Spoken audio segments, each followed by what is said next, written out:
Once again, I'd like to congratulate all of our national and state winners.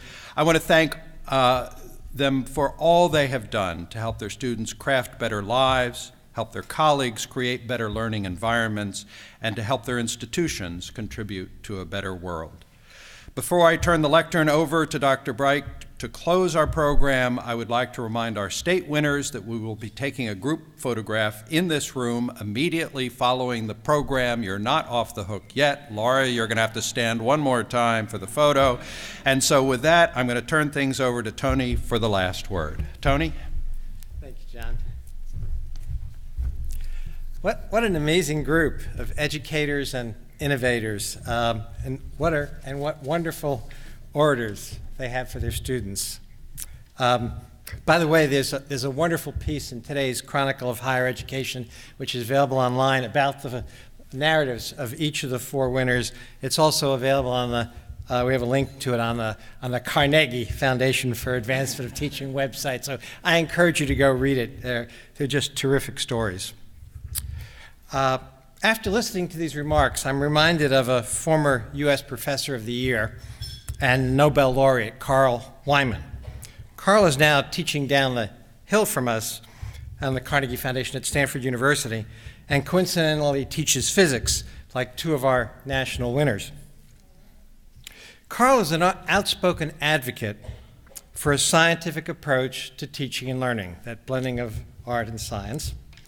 He has said that a teacher is not simply a dispenser of information, but rather a cognitive coach, transmitting both the framework of expert ways of thinking and motivating learners to put in the very intense effort required to actually do learning.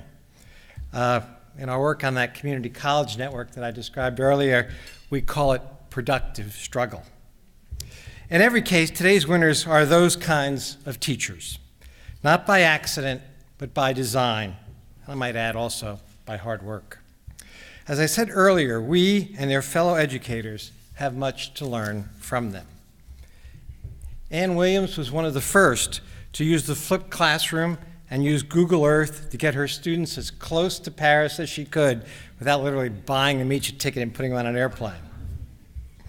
Gintaras Duda embraced continuous improvement, constantly seeking to improve the methods of teaching in his students, and yes, he is that guy infected with pedagogical wanderlust. Robert Cheney has been exposed to Carnegie's approach to educational improvement and is truly an innovator. I, for one, would love to play around with Sam, that calculator-controlled robot. Listen to some of these people teaching, I think, like, I want to go back to school. It wasn't like that when I was there. And Stephen Pollack is positioned to serve as an essential advisor and coach to all of us who embrace this scholarship of teaching and how, through systematic, disciplined inquiry, we can improve what all of us do.